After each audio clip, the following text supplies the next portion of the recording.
எல்லாருக்கும் வணக்கம். Hope every one is doing fine. இன்றைக்கி நம்ம விநாயகர் சதுர்த்தி வரதுனால ஈஸியாக மஞ்சத்தூள் வச்சு எப்படி விநாயகர் செய்கிறதுன்னு பார்ப்போம். வாங்க வீடியோக்குள்ளே போகலாம். ஸோ இதுக்கு நான் மைதா எடுத்திருக்கேன் பைண்டிங் ஏஜென்ட்டாக, அப்புறம் மஞ்சத்தூள் எடுத்திருக்கேன். உங்களுக்கு எவ்வளோ தேவையோ நீங்கள் அவ்வளோ யூஸ் பண்ணலாம்.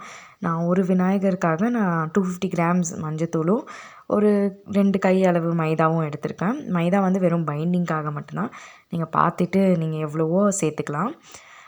இதை நீங்கள் நல்லா சப்பாத்தி மாவு அளவுக்கு பிசைஞ்சிக்கணும். அதுக்கு நீங்கள் கொஞ்சம் கொஞ்சமாக தண்ணி தெளித்து பிசைங்க.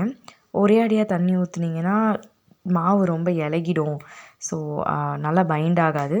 ஸோ கொஞ்சம் கொஞ்சமாக தண்ணி தெளித்து நல்லா ஒரு கெட்டியாக சப்பாத்தி மாவு மாதிரி வர அளவுக்கு பிசைஞ்சு வச்சுக்கோங்க. இதை தான் நம்ம பிள்ளையாராக பிடிக்க போகிறோம். நம்ம பிடிக்க போகிற பிள்ளையாருக்கு ஒரு சப்போர்ட் கொடுக்க நான் ஸ்கியூவர்ஸ் அப்புறம் டூத்பிக் எடுத்திருக்கேன். அப்புறம் கண்ணுக்கு கடுகு மிளகெல்லாம் எடுத்திருக்கேன். அப்புறம் பிடிச்சி வச்ச மாவு இப்போ எப்படி ஒன்றா சேர்க்குறதுன்னு பார்க்கலாம். ஸோ மாவை நம்ம பார்ட்டாக பிடிச்சி தான் ஒர்க் பண்ணுவோம். ஸோ நம்ம வைக்க போகிற பேஸ் ஒரு தட்டு எதாக வேணால் இருக்கலாம். அந்த தட்டில் முதல்ல நீங்கள் கொஞ்சம் மாவு எடுத்து உருண்டையாக பிடிச்சி ஃப்ளாட் ஆக்கி வச்சுருங்க. அதுதான் உங்கள் பேஸாக இருக்கும். அடுத்தது குட்டி குட்டி பால்ஸ் பண்ணி அதில் நம்ம கால் செய்ய போகிறோம். ஃபஸ்ட் காலை தான் வைக்குவோம். அதுக்கப்புறம் தான் கீழே பேஸ்லேருந்து மேலே நம்மளோட புள்ளியாரை நம்ம வடிவிப்போம். இதை நீங்கள் கொஞ்சம் கேர்ஃபுல்லாக மெதுவாக பண்ணுங்கள். இது ஒரு டைம் லேப்ஸ் வீடியோங்கிறதுனால வேகமாக உங்களுக்கு தெரியுது. அண்ட் நீங்கள் பைண்டிங்காக அதை ஒட்டுறதுக்காக தண்ணி யூஸ் பண்ணிக்கோங்க. இப்போ அடுத்தது வயிறு பகுதி பண்ணுறோம். இதையும் ரவுண்டாக ஒரு பால் எல்லாம் பண்ண போகிறதும் நம்ம ஒரு பால்லேருந்து தான் உருவத்தை கொண்டு வர போகிறோம். அடுத்தது நம்ம புள்ளியாரோட உடம்பு பகுதியை செய்ய போகிறோம்.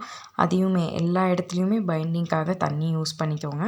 அண்ட் சப்போர்ட் கொடுக்கறதுக்கு எங்கெங்கே ஸ்கியூவர்ஸ் வேணுமோ, ஸ்கியூவர்ஸுங்கிறது கொஞ்சம் லாங்காக இருக்கும், டூத்பிக்குங்கிறது கொஞ்சம் ஷார்ட்டாக இருக்கும். தேவையான இடத்துல யூஸ் பண்ணிக்கோங்க. அடுத்தது கால் செஞ்ச மாதிரியே கையையும் நம்ம செஞ்சிடலாம். அடிக்கடி ரொம்ப தண்ணி தொடாதீங்க. ஒட்டுறதுக்காக மட்டும் தண்ணி தொடுங்க. ஏன்னா நீங்கள் தண்ணி ரொம்ப தொட்டிங்கன்னா மாவு இலகி விட்டுரும். ஸோ அதனால பிரேக்கேஜ் ஆக சான்சஸ் நிறையா இருக்குது. ஸோ அதை பார்த்து யூஸ் பண்ணிக்கோங்க. இப்போ 2 கையும் நம்ம செஞ்சு முடிச்சாச்சு. சப்போர்ட்டுக்கு நான் 2 இடத்துலையும் டூத்பிக் குத்துறேன். இப்போ இந்த கை ஒரு கை நம்மளுக்கு ஆசீர்வாதம் பண்ணுற மாதிரி இருக்கிறதுனால டூத்பிக்கை நான் இங்கே ஹாரிசான்டலாக போட்டிருக்கேன். நீங்கள் பார்த்துட்டு எப்படி கரெக்டாக உங்களுக்கு வரும்னு தோணுதோ அந்த மாதிரி சப்போர்ட்காக குத்திங்க. ரொம்ப அதிகமாகவும் டூத்பிக் குத்துறது நல்லதில்லை, பார்த்து செஞ்சுக்கோங்க. அடுத்து இப்போ நம்ம சாமியோட தும்பிக்கையும் பண்ணியிருக்கோம். அதை ஒட்டுறதுக்கும் தண்ணி தான் யூஸ் பண்ணுறோம். ரொம்ப கேர்ஃபுல்லாக கம்மியாக யூஸ் பண்ணணும் பார்த்து. இதுக்கு அடுத்தது நெக்ஸ்ட் நம்ம காது செய்ய போகிறோம். அதையும் அதே மாதிரி பால்ஸாக குட்டி பால் செஞ்சுக்கிட்டு 2 பால்ஸும் ஒரே சைஸில் இருந்து அதை அழகாக ஒரு ஷேப்பாக நீங்கள் இந்த மாதிரி கொண்டு வரலாம். கொஞ்சம் இதை பார்த்து செய்யணும். ஏன்னா சைஸ் 2ம் ஒன்றா இருக்கணும். ஸோ நீங்கள் பால் பிரிக்கும் போதே சைஸை க்ளீனாக பிரிச்சுக்கோங்க. அண்ட் இதையுமே நான் டூத்பிக் வச்சு தான் சப்போர்ட் கொடுத்து நான் செய்கிறேன். தண்ணி அதிகமாக யூஸ் பண்ணாதீங்க. நெக்ஸ்ட் இந்த இம்ப்ரெஷன்ஸ் குட்டி குட்டியாக கொடுக்கறதுக்கு கையில் விரல் இருக்கிற மாதிரி அதுக்குமே டூத்பிக்கே யூஸ் பண்ணிக்கோங்க. சிசர் பிளேட் அந்த மாதிரி எதுவும் யூஸ் பண்ண போகாதீங்க. ஏன்னா இது மஞ்சத்தூள். அதுக்கப்புறம் கடைசியாக கண்ணுக்கு அழகாக கடுகை வச்சு நீங்கள் முடிச்சிடலாம். உங்களோட புள்ளியார் ரெடி ஆகிடும்.